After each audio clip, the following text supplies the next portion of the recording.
Why don't you repeat what happened? Somebody said to you? My brother's mother-in-law. She's from Scotland, just wonderful lady. And my brother also, he and his wife live in California as well. And I went round to meet his mother-in-law. And she actually in Scotland works at sort of a pharmacy type thing where she specializes in some really high-end makeup and things like that. Anyway, I was introduced to her and I said, "Oh, hello, Pam, it's really lovely to meet you." She said, "Yes, lovely to meet you too, and I could do wonders with your cheekbones, you know." and it was just, really? Okay. And so I escaped before she started to try to do wonders with my cheekbones. And after that, the lady at Bobby Brown showed Jackie a kind of highlighter in case she really wanted to look good. In any case, I was thinking, we were mentioning, we've been together since Maisie Dobbs. When Jackie published Maisie Dobbs, yay. Yeah. She was with a smaller publisher and they didn't tour. So we brought her over here and she stayed at our house and fell in love with our small dog. Yes. I fall in love with dogs. It's easily. They get me at hello, you know. They do. And he oh, what a lovely dog. He was a lovely dog. And Jackie very kindly found a railway poster with a picture of a wire-haired fox terrier, a British Railroad poster, standing with the wind is ruffling his ears and the whole bit, which looked a lot like our dog. So we have a very long history. Yeah. Every book for all this time. Yeah. Since when? 2005? And 3. And 3. Yeah. Wow. I was actually thinking of it today because, I've just started a book tour and I don't care how long you've been doing this. I mean, you do get a bit nervous. In fact, you can get rather nervous about it. And I was thinking back to the event I did here, my first ever event, and that I didn't have time to be nervous because my plane was woefully delayed, which was just, I was panic-stricken. I thought, oh no. And then I got to the airport. We arrived in Phoenix, and they couldn't get the door open. And I thought, please, someone just give me a crowbar. I will get the door open.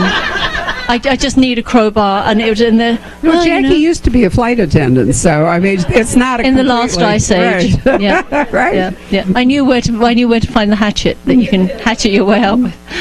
But anyway, you made it.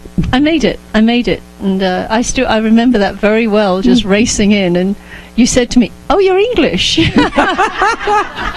Oh, surely I said something less banal. No, I think you didn't expect me. One of your questions was going to be, how did you manage to get the feel and sense of England? And you didn't realise at that point that I actually was English. Well, I did once you started speaking, but there was actually a tremendous amount of to and fro about Americans writing English. Do you remember Martha Grimes was highly criticized, and Deborah Crombie was a long time before she sold books in England, Charles Todd, whatever. So I really didn't know whether Jackie, because she came from California, not from London, was the real McCoy, but turns out that you are. And all the time I've known you up until the last year or so, you still had family in England, so you've been going back and forth on a regular basis. An awful lot, actually. And I still have family there. I have my extended family. But, especially when you have elderly parents, the once a year turns into twice a year, turns into 3 times a year. And then after my father passed away in 2012, the next 2 years were 5 times a year and spending 6 months there and things like that, So you really, I really got used to being back there, actually. It was great, apart from the circumstances, which were horrible, but, Probably we're on a first-name basis with British Airways. I am on a first-name basis with British Airways, but that's because I fly with advanced reading copies, and when I get off the plane, I leave them. Oh, but people can be bribed. It's amazing. I have to tell you something really funny that happened to me last year, though, because I tend to fly Virgin Atlantic. Once you get you can do that from California, and you can not from Phoenix direct, and it's you'd rack up your miles, which I used to upgrade. It's the only way to do it. And I was at the book fair in Berkeley, I think it was last year, and I was signing books, and this lady came up to me and said, "Hello, Miss Winspear. I'm so used to seeing you at the check-in at Virgin Atlantic." I'm flying too much. And I said, oh, that's lovely. She said, yes, I'm with, the Virgin Atlantic check-in. They probably give you free champagne on every flight. What I wish. So when we started out with Maisie, what year were we in? 1929. And where are we now with the journey to Munich? 1939. Wow, a decade September has 3rd. passed. A decade However, has passed. at not at warp speed, but rather at roughly 2 books a year, right? Yes. So here you are. She's gone from still thinking about the First War and all the things that happened, her fiancé and all, and now we're on the brink of... Well, the book opens on September 3rd, 1939, Right. with the declaration of war. Right. Britain declared war on Germany after, the whole rolling into Poland and so on, and that was that. And already, though, there had been great... Everybody knew it was coming. I mean, London had had barrage balloons up since, I think, March, and all the tube stations were already sandbagged. Children started to be evacuated on September 1st. And actually, just as a digression, the plan to evacuate children from London in the event of a war, the plan started being made in 1917, because they knew that if there was another war, it would be a war of the air, and it would be a war of bombing. And they started to lay down plans for Operation Pied Piper. I didn't realize it was that far back. Yeah, that's when they started, just initial plans, and which they were able to swing into action. It was phenomenal. I mean, 1.5 million children brought from the cities. Yeah. I'm an addict of foilsboard. Have any of you watched? If you haven't, I really urge you to watch it or rewatch it, and to realize how it must have felt to been in Hastings. How many miles? It's not many across the channel. You see, I used to live in Hastings. Okay, so I lived you in would the know. old town. Okay. It's 26 miles, Right. if that, across the channel. And in fact, in the First World War, when you were on the coast in Kent and Sussex, you could hear the cannonade, I always joke that I was raised nearer to France than I was to London. Well, that's true. And if you go to Dover Castle, which if you ever go there, I really recommend. I've been through it a couple of times. You can actually see across to France unless it's a cloudy day. And the castle underneath it are a lot of war rooms because Churchill was down there, and they've maintained it with a canteen and hospital and all. It's really interesting to go through it and see the preparations, although those rooms and tunnels were there before the war. I mean, they probably dated back to, I don't know, centuries. They were so interesting. My brother was locked in Dover Castle last year. Really? Yes, he got locked in. How did he do that? With the greatest of ease. His friend, he said to his friend, his friend said, it's nearly closing time, I'm going out. And John said, I just want to see a few more things. And then all the locks came down and they locked up, and that was it. And Pete was saying, my friend's in there. And they said, no one's in there. No, my friend is still in there. No, there's no one in there. And this went on for ages until they agreed to go in. And there's my brother sort of wandering around, having a great time because he knew he was locked in. He was quite prepared to stay the night, I think. Oh, I mentioned the canteen. Yeah, so, exactly. He would have been okay. So, I was thinking about Maisie, but I've been thinking more about her friend with the sons. Priscilla. How terrible for Priscilla to be. I mean, Maisie's tragically already widowed. So she doesn't have a child or a husband that's going to be in this conflict. But what about Priscilla? Well, Maisie understands Priscilla very, very well. They understand each other very, very well. For those of you that read all the books, you know that they're chalk and cheese in so many ways, and yet they have this real bond, and they have both they both understand as Priscilla referred to it, as the dragon that lives inside, and it's the dragon of memory of wartime. And she's always been fearful for her sons, because she lost her brothers in the Great War. And so, it's quite evident, as you will read in the first, in the opening sort of prologue, that she is very fearful. She's very fearful for her sons. But, you can't stop young men that are coming to the age when they can enlist. Now, this book is called In This Grave Hour, and the last book was Journey to Munich. So has Maisie taken on a different role as war progresses? You know, the a couple of books where she's been involved with the Secret Service, well, actually one mainly, or two if I'm going back. You know, that was a sort of planned digression. I really wanted to... I'm really interested about people that live in secret. People that, you know, have to live below the radar, so to speak. The radar wasn't invented until a bit later on, but you know what I mean. That really interests me. What does it take to keep secrets? And I always wanted to take her through that experience. But, of course, she has made contacts in that world. And whilst this is not a job where she's officially working for the Secret Service, she's working in her role as an investigator, an inquiry agent. But her contact is someone from that part of her life. Someone that she's never felt that completely at ease with. You know who she is, yes. Well, so not talking, but yes. How much do you want to tell us about how the story gets going? I mean, this is the curse of doing an event, you know, before everybody's read the book. We can only tell you so much. And by the way, I don't know if you all know that the book officially doesn't go on sale till midnight. So you can't read it. So you can buy it, but you can't read it. So go home and right. So we feel very fortunate that Jackie has been able to come the day before, as a rule, for her, and that's really a very nice way to kick off your book tour for you and for us, right? It's lovely. I love being here. You know, this is, you know, as Barbara said before, this was one of my first place. This is my first place, and this is great. It's like coming home. Yeah.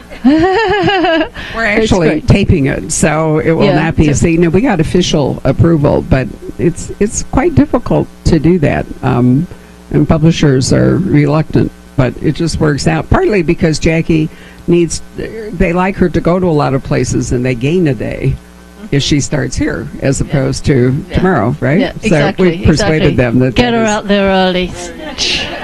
You know. But anyway, back to the book. It's always difficult when you're talking about a book, because it's so easy to let slip spoilers.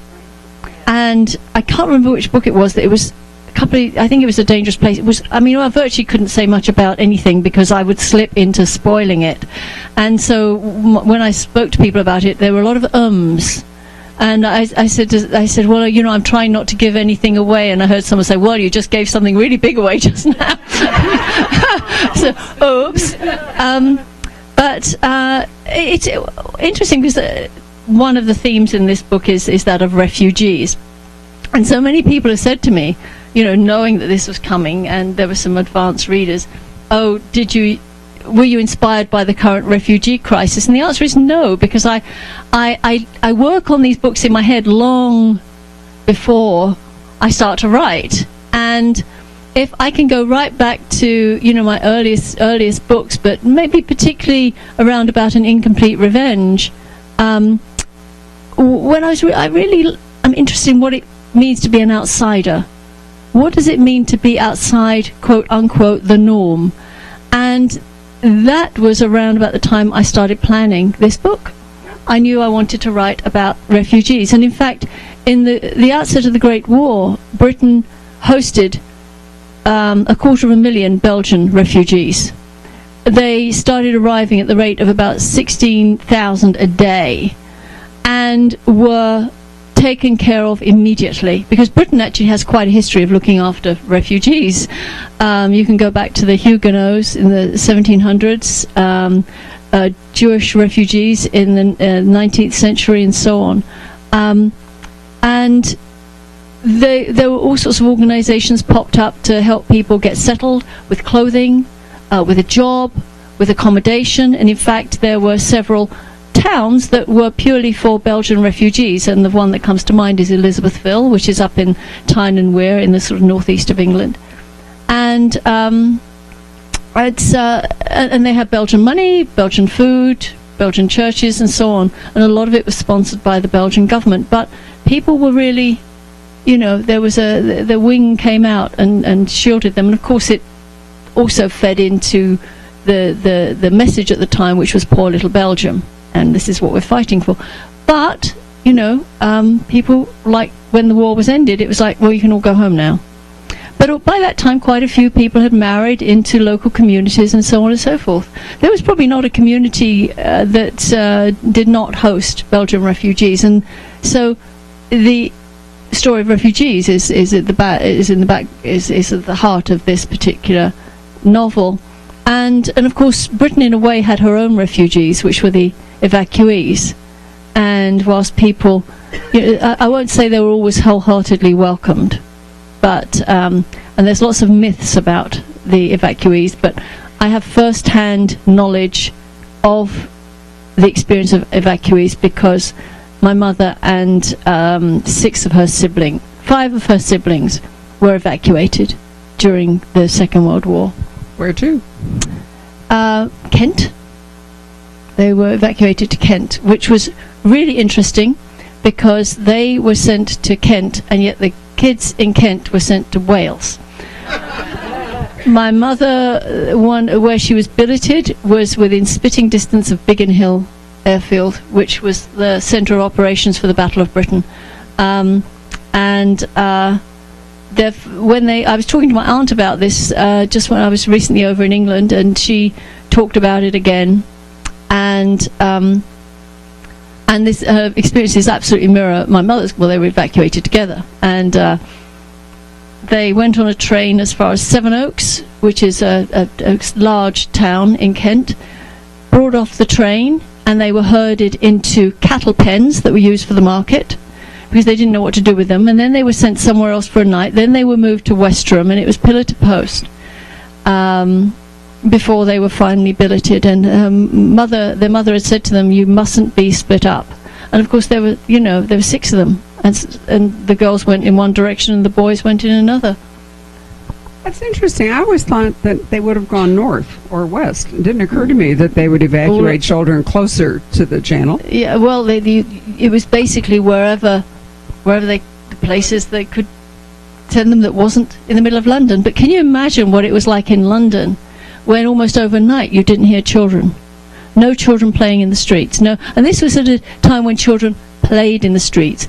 Hopscotch, cricket, football, as in soccer, and in the streets of London, on a summer's evening, the women would come out with a big long skipping rope, and everybody would be skipping, and the kids and playing together, and suddenly that stopped.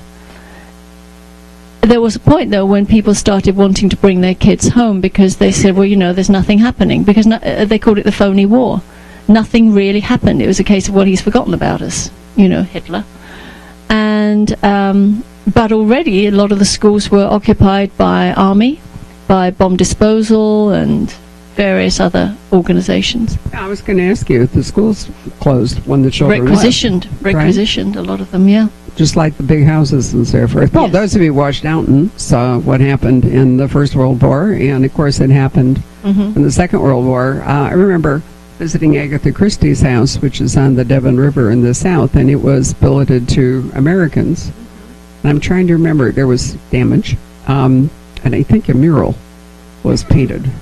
So the houses didn't always come back to their owners in the condition in which they were requisitioned. There were some real problems there. And then England, passed those inheritance tax laws, and so really it was kind of the end of the big country house era, wasn't it? It was the nail in the coffin, the first, the final nail, because the First World War was really, with so many of the heirs, so to speak, were lost to war. Right. And what would happen then? And that's when you saw a lot of effects being brought to America, actually being sold, and artworks and so on from France after the war, because the estates were being sold and split up. I read the other day that there's something like 100,000 works of art the Nazis went off with that can't be found or identified at this point, so for every klimt, that is recovered or something, there's so much stuff missing. Do you know what the most valuable artwork ever heisted was? I read this the other day too, and I knew it. I just didn't think of it.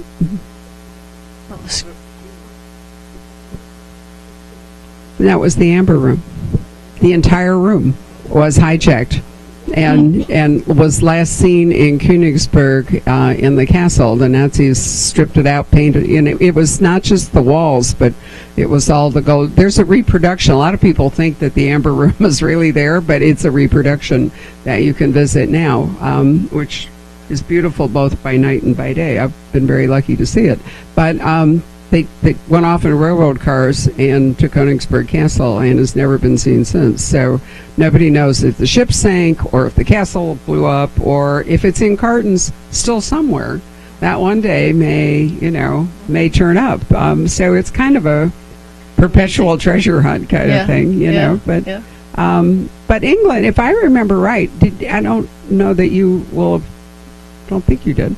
The National Gallery put all of its paintings in Wales. Wales, in caves. In the caves. Yes. Right. So there was people had been, various companies, various other organizations were planning their movement from London and from the other, cities long before the war. They knew exactly where they were going.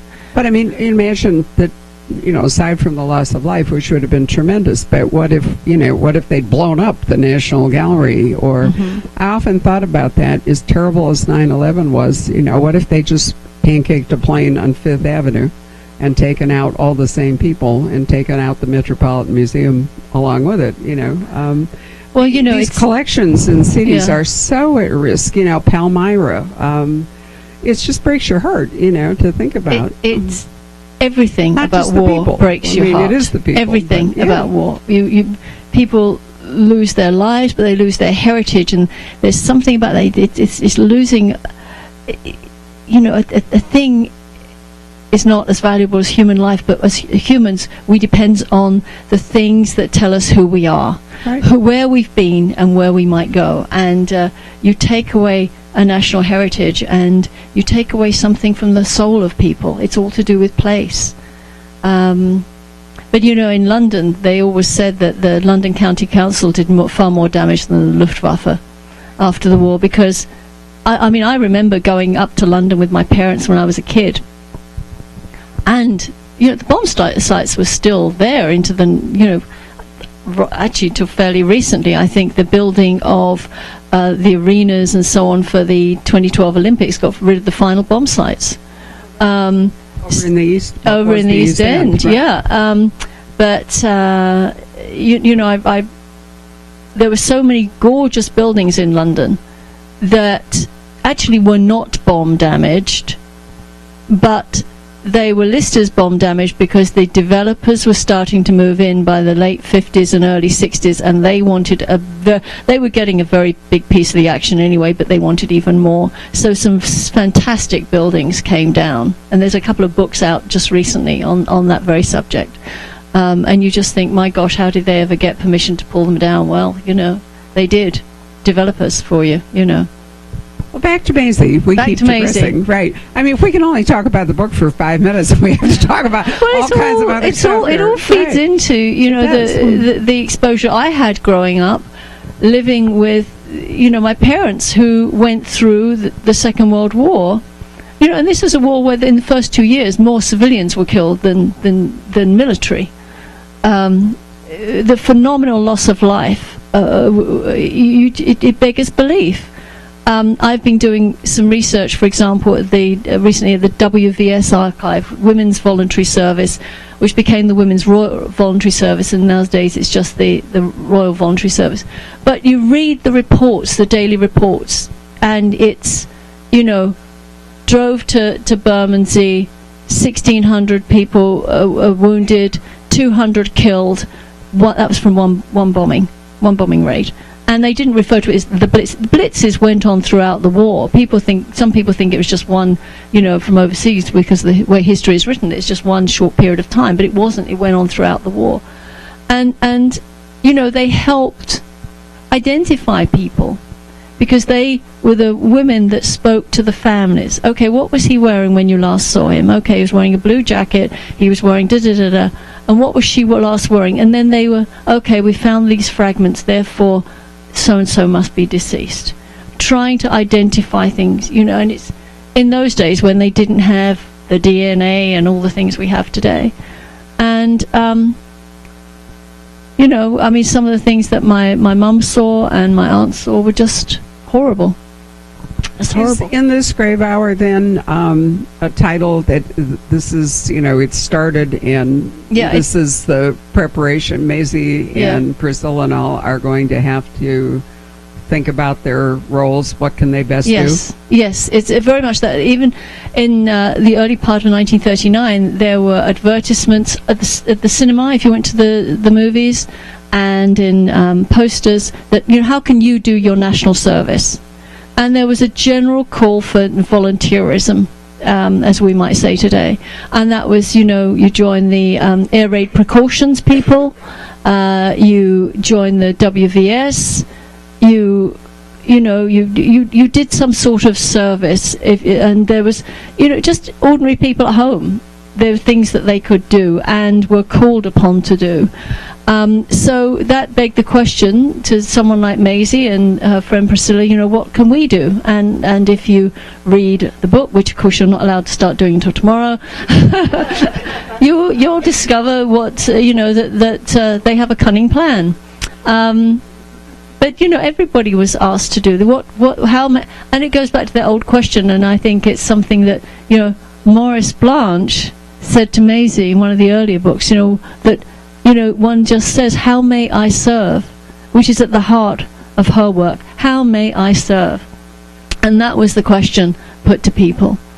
And additionally, there were women moving into a lot of roles because the men were, you know, fighting. So there were a variety of things that women could do. The land girls, for example, went out to work agriculturally to try to feed people.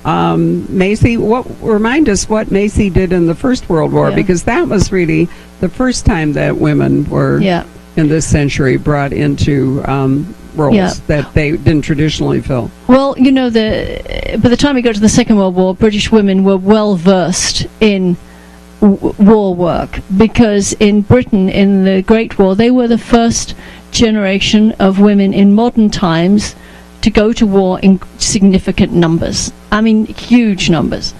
My grandmother worked in the Woolwich Arsenal. She was 18 years old. She was a munitions worker. She was partially blinded in an explosion at the arsenal, which killed some of the girls working alongside her. 900,000 women in the First World War went into munitions, roughly. So, you know, in a way, there was not a field of endeavour left untouched by a woman's hand. So they did everything from what you might consider to be war work, which was, you know, nursing, ambulance driving, you know, going into military support roles. 55,000 women worked for what we would call British intelligence, the Secret Service, the youngest being girl guides, who were runners, running messages. And, you know, there were the code breakers, all those sorts of jobs. But, you know, women were working in men's jobs to release men for the battlefield. So in the Second World War, and obviously land girls, you know, women were doing all sorts of jobs, from, you know, the munitions, etc., nursing. They were joining the Women's Air Force, which was set up in the First World War as the Women's Air Force Auxiliary, and the Women's Army Corps, and so on.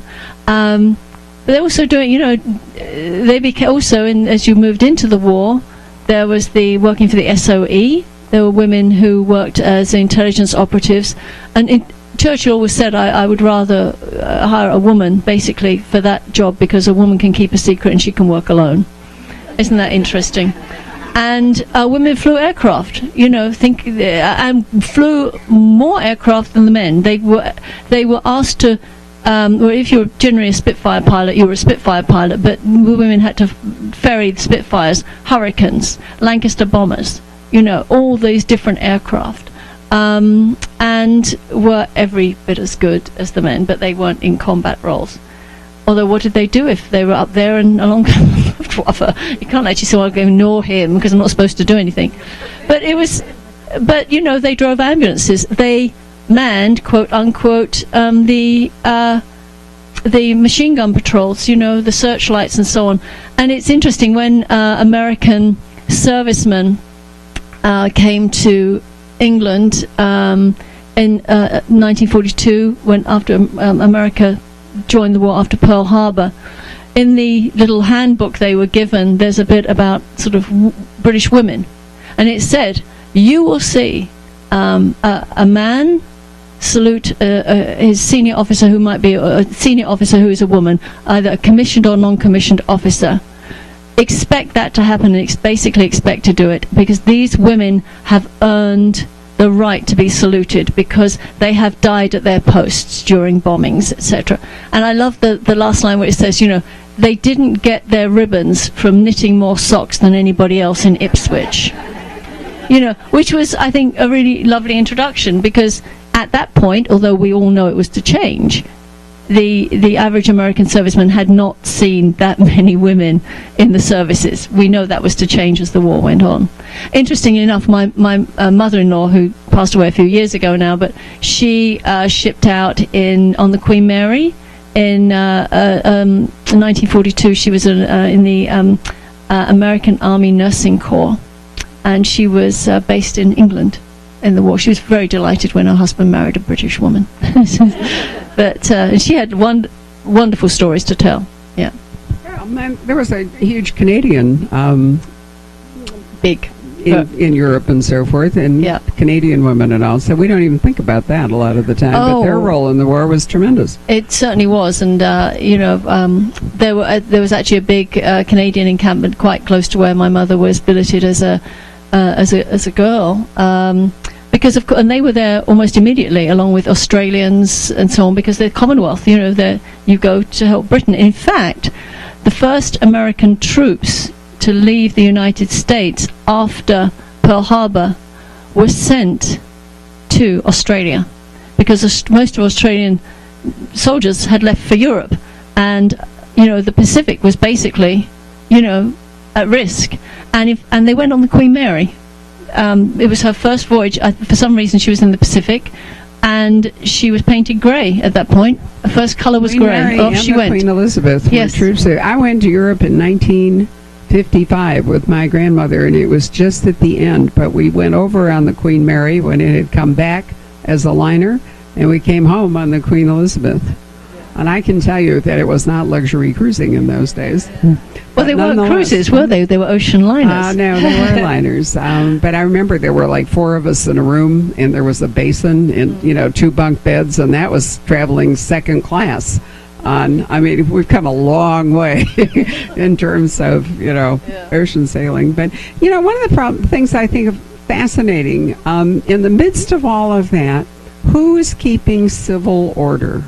Who is policing? You've got, you know, all these people from different places. You've got inherent conflict. You're going to have sexual misconduct. You're going to have black marketing. You're going to have, you know, how many, you know, men, obviously, some of them stayed as policemen and often were embarrassed because they weren't in fighting uniform, and, you know, people were not kind to them, always not realizing what they were doing. How about women? Did they join the police force and help that too? Well, actually, in the First World War, the first women police auxiliaries were brought in to keep public order among women because of the, you know, prostitution and so on. That was their job.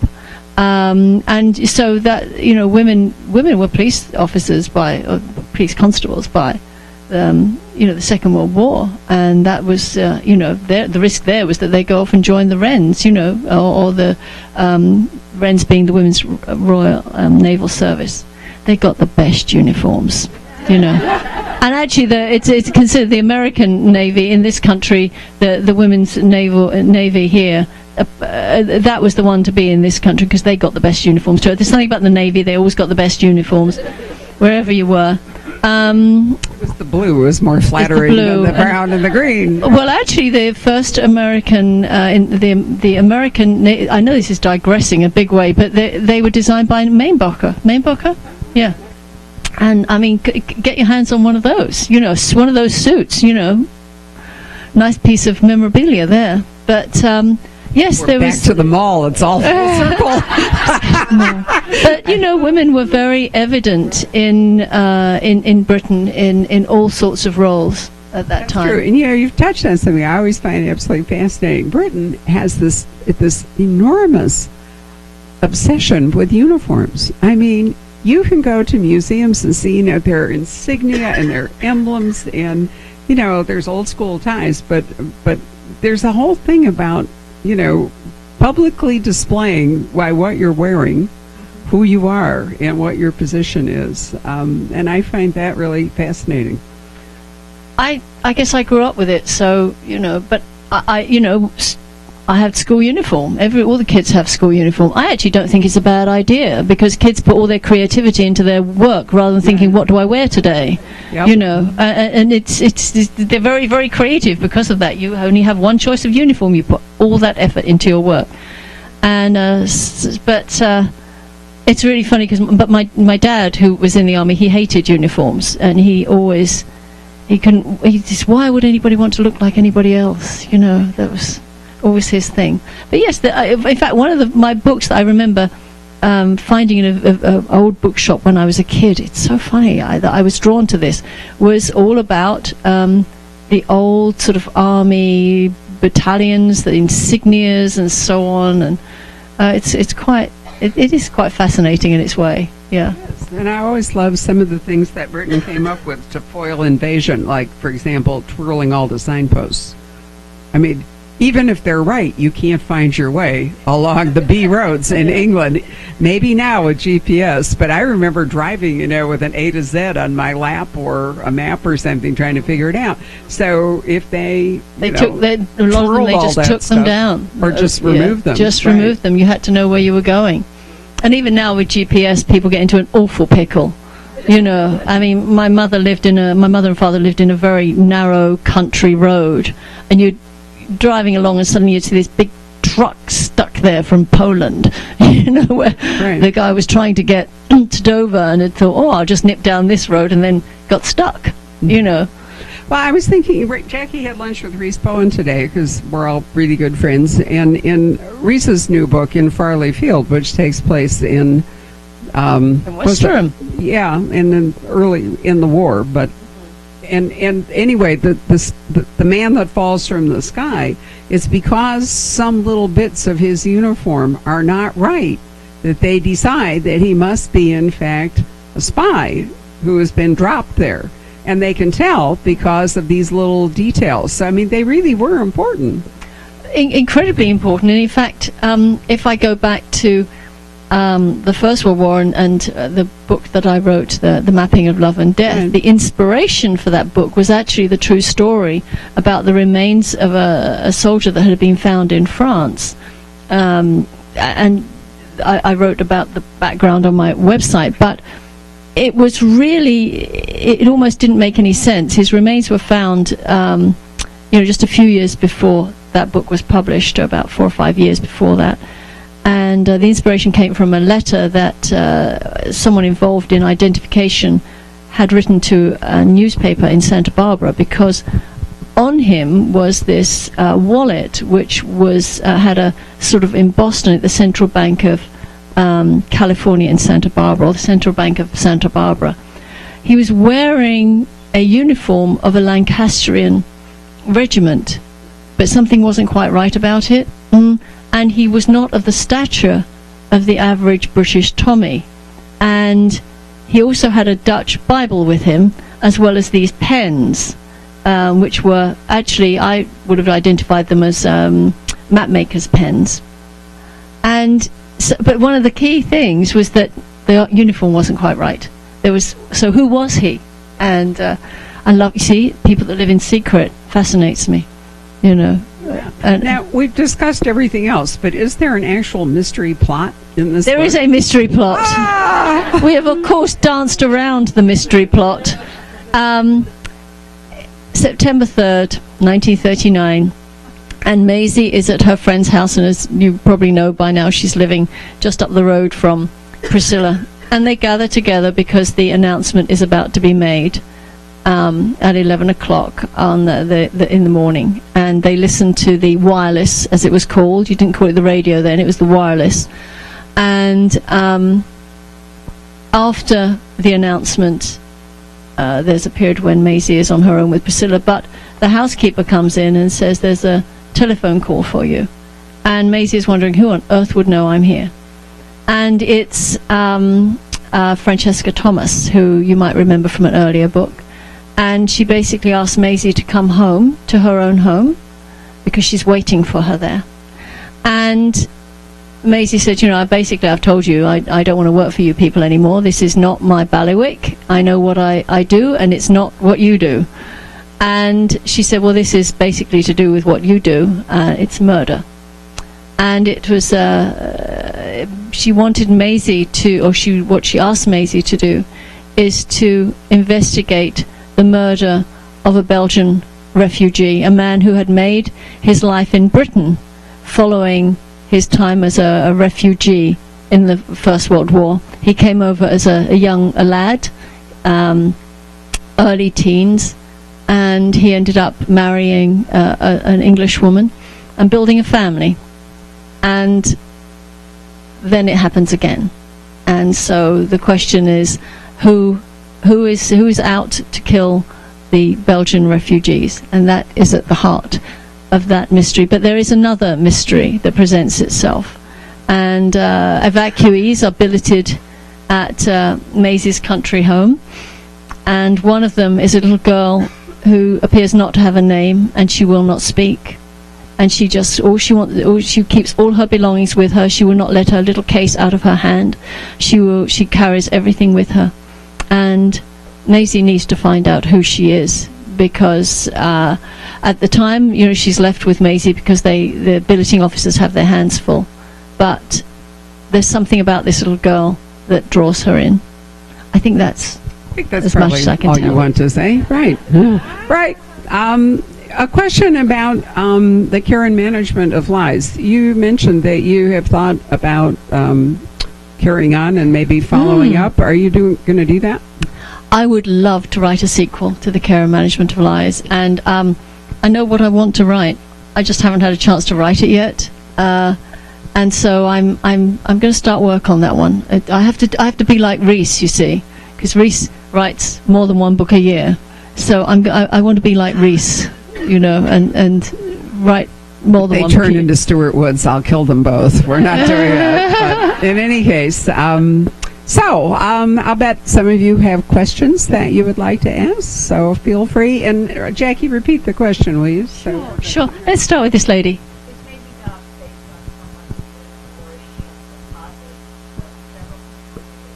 Okay. The question is Maisie Dobbs based on anyone I know or have known, or based on a composite?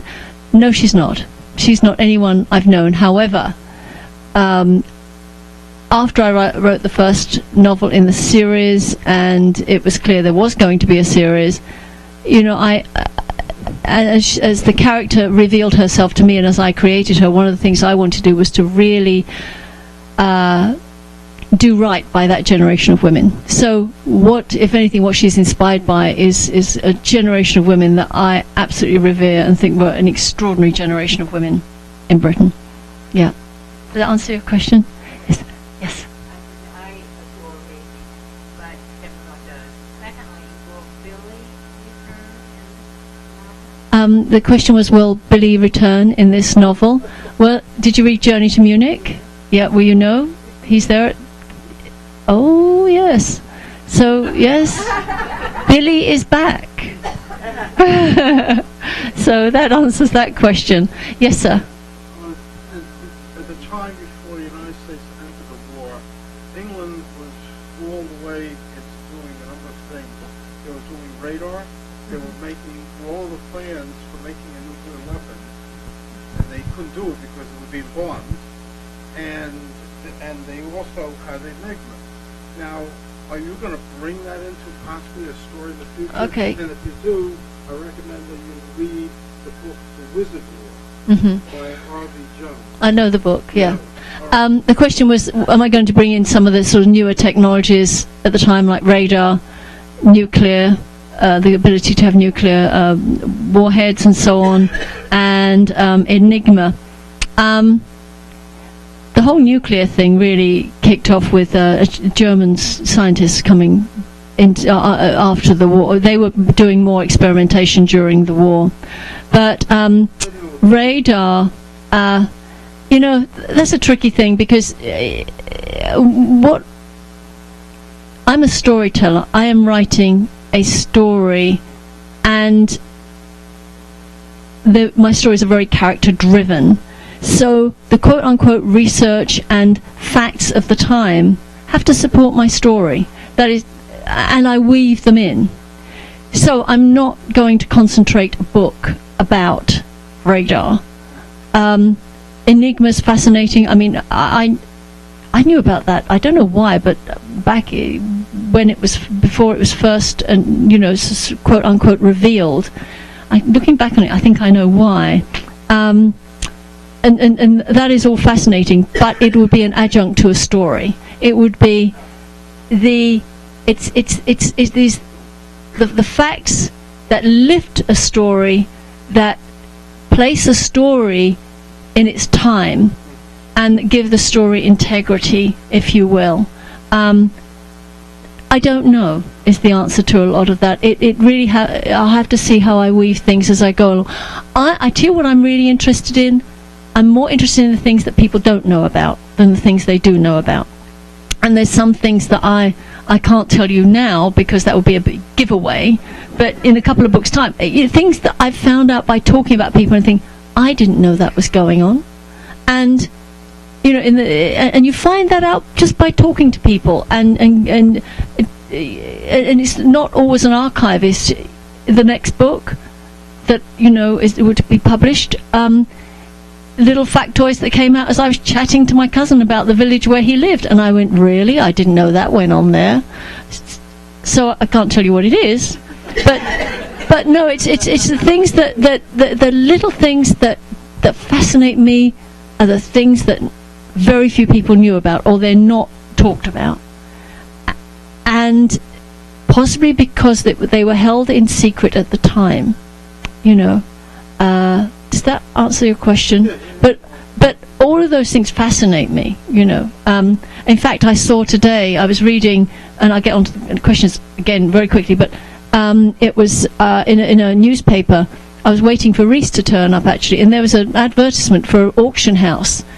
And one of the things they were selling was a suitcase with the radio, everything that was used by the SOE in the Second World War. And I immediately thought, I'd love to get my hands on that. Just to have something like that. So I have to answer someone else's question. But did that answer your question, broadly speaking? Yes. I'm going to move back a bit. This lady here.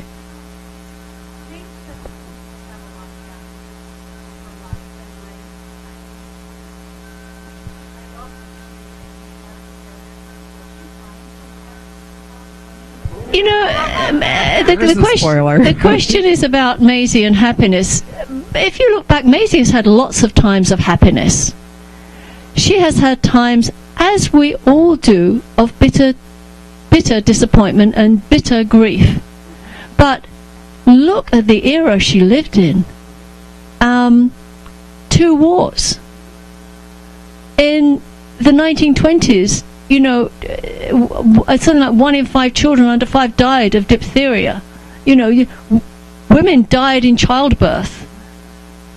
In the First World War, here's something interesting. I was listening, a few years ago, it was during the Iraq War, to a doctor being interviewed about the challenges facing soldiers in Iraq. And he actually drew a comparison with the Great War, and he said, in years ago, he said people were used to death because people died at home, the families died at home, their mothers died in childbirth. People had horrible accidents and died in factories. So the young men were used to death. What they were not used to seeing were terrible wounds.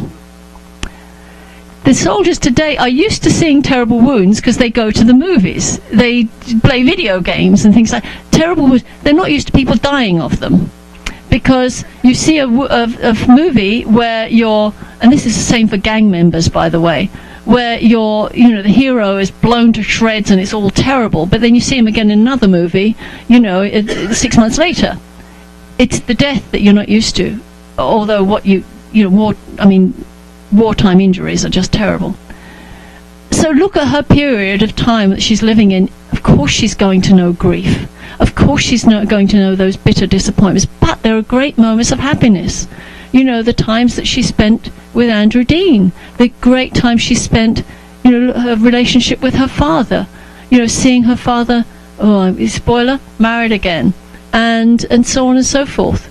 But we all have those peaks and troughs. Anyone who's lived a life has that.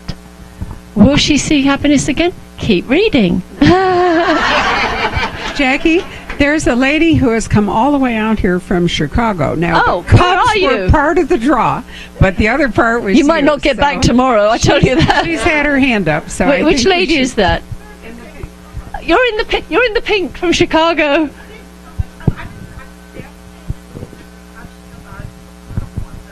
Never thought that that much time would be spent on this discussion. And I was going to say that I'm from Chicago, and I know there's a lot of Midwesterners here. The Chicago history, you know, all have all of these here. I'm going to say the name wrong, the Winspear exhibit on all of these work, and it's narrowed down. Oh, the main box. Mapmakers. I will make a point if I go to Chicago of seeing it. Yeah, no, I love Chicago, but I'm He was a actually revered designer in the 1930s Yes. and 40s. He really was. yeah, I'm actually really interested in the history of costume and history of clothing. It's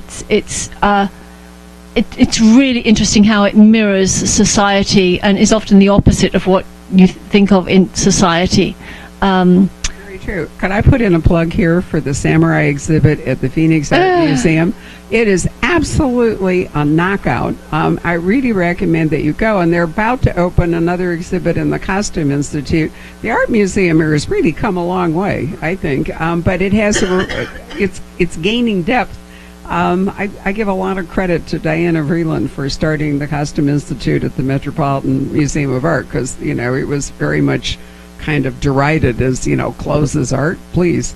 And now today, and I thought it was yesterday in the Wall Street Journal, talking about artificial intelligence, they're turning it loose on designing, fabrics and clothes and the whole bit. So, back to we are what we wear, or soon we will be what the robots decide we will wear. And do you know that? I think that's where people come in. If you pay any attention, forget about tariffs, forget about trade agreements and all. The thing that is costing people jobs is robots and technology and artificial intelligence, and the gap between people who don't have those skills and may or may not be able to learn them. And, it really, every day there's a new... it's no good talking about trying to hire new people at an automobile factory if the cars are being built by robots, which they are, But then that takes us into another discussion, doesn't it? Totally different discussion. And we could get on very dangerous ground. We don't want to do that, but it just, I was just, I think clothing is fascinating. I think what we choose to wear and, but the uniform thing, I've always found remarkable. And part of it is that if you know it, you can be, even in a battlefield, you can be recognized as who and what you are by people seeing you, and so if you're in a mess in a battlefield, who's the officer? Who is it? And you can, tell by what he's wearing. The pips.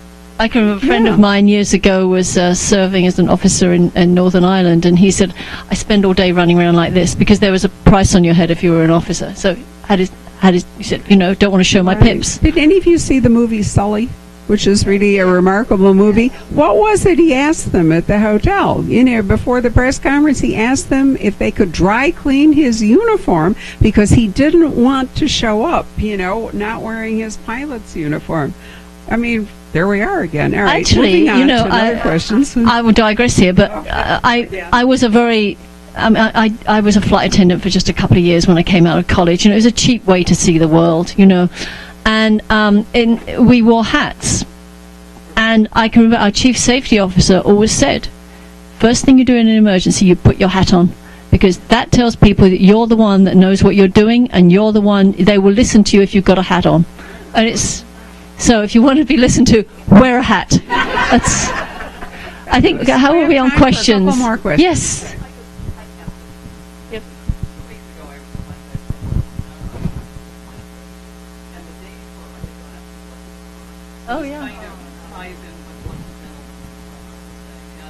I was just thinking about how sending around mental health the family was shocked. So they had a lot of work about, I know, like, great stuff on ethics. But I really think something Maisie has at least go up. She'd have Just to keep sign reading.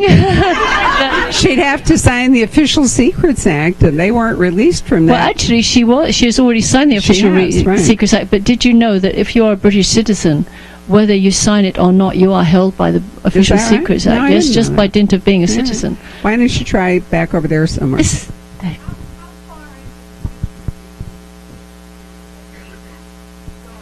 the question is, how far in the future do I see the series Don't going? answer it. I can't answer the question. Don't answer it. Don't You don't answer want to it. do that. One more back there.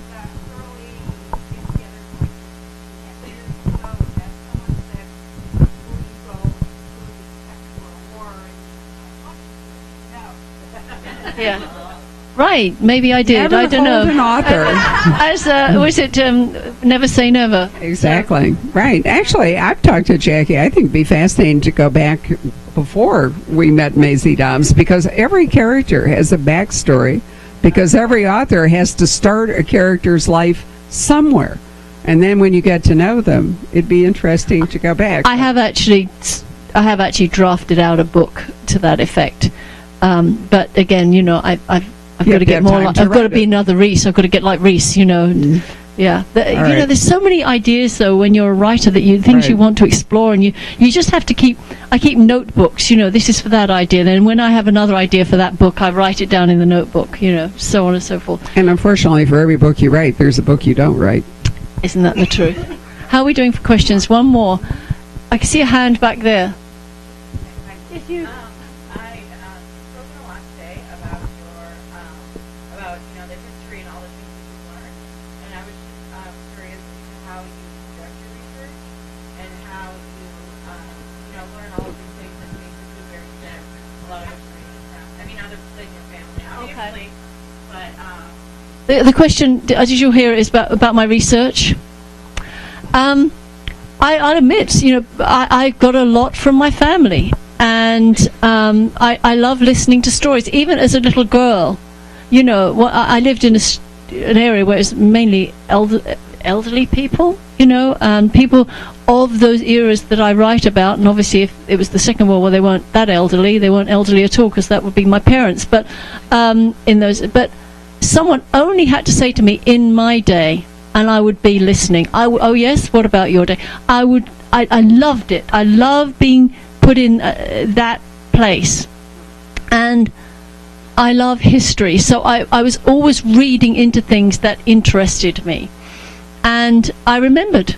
You know, I remember things, and all kids do. Someone tells you a story, you remember it far more than if you just read that in a book, and you get things that you wouldn't get from other people or from other sources. However, I have my sources.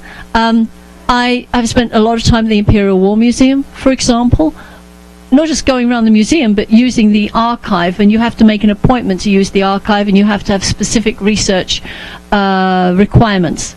And I've used archives in other places. When I start writing a book, I always ask myself, what do I need to know that I don't know about? And how do I find that out?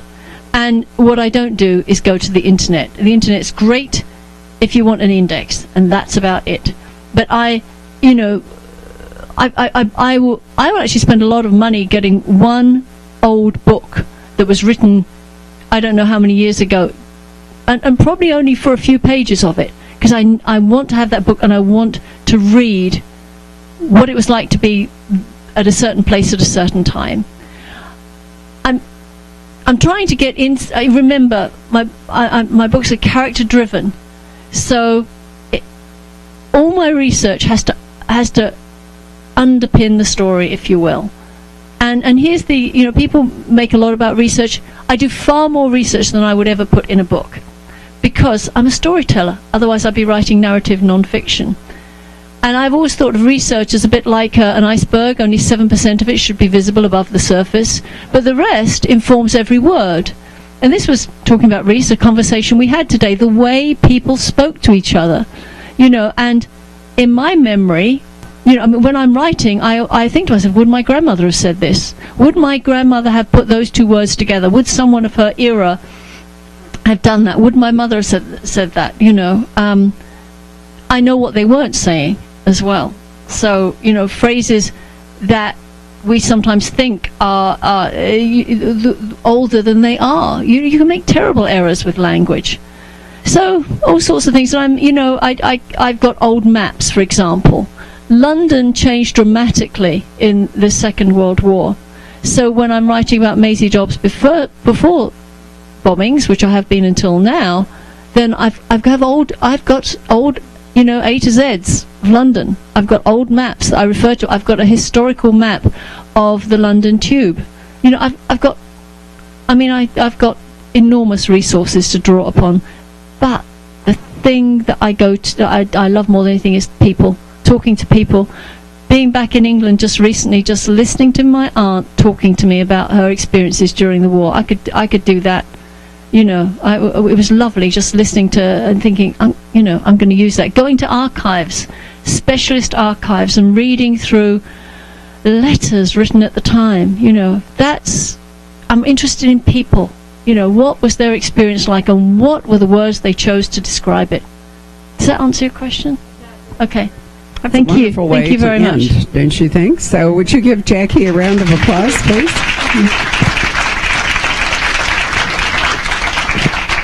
Now we've come to the giveaway part of our program, Patrick. Thank you. This is one of my favorite books, and as we keep selling out of it, this is not an actual pitch. It came out in February, the end of February. It's called The Lost Book of the Grail by Charlie Levitt.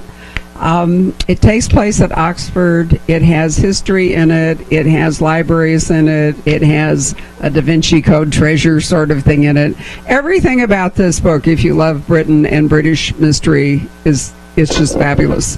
So, Jackie, would you pick a number between 1 and 59, and some lucky person will get to take it home? Number 6. Oh, I guess we have a winner. You have to actually be here to do it. Right. And I would like to introduce somebody, because for those of you who read our website and read our blog, which is truly fabulous, don't flinch. Lisa Holstein, please stand up. Lisa Holstein is a librarian and was at the Velma Teague Library out west, and has gone back to Indiana, but she got homesick, and so I approached her to work for us and do our blog and our media, and she agreed, and now I'm sitting around crossing my fingers that someday she'll retire and she will come back to Phoenix, and then she can be me, which would really be good, because at some point, people, we have to think about who will be me, right? So anyway, Lisa does a fabulous job, and if you want to recap events or just find out great stuff, try to go to poisonpen.com and click on the blog. It updates almost every day, and Jeffrey does some of the social media, and Susan, who isn't here tonight, is an insane tweeter. I mean, we have unleashed a monster in Susan, and she still works at the library, but I'm convinced that she spends most of her time in the ladies' room, not smoking, but tweeting. It's just fabulous. In any case, Jackie and I thank you for coming tonight. We would not be here were you not here, and it's so lovely to see how loyal you all have been to her, and you still have this. I remember when you interviewed Reese and I. That's right. It was wonderful, and yeah. And speaking of Reese, In Farley Field, which is a book, if you like Jackie's book, she really would like to read. We still have a bunch of copies here, so you might, comes in paperback and hardcover. You might want to check it out. Jackie, maybe you should just stay there, or do you want to sit lower? All right, we're going to change the furniture. While we do that, it's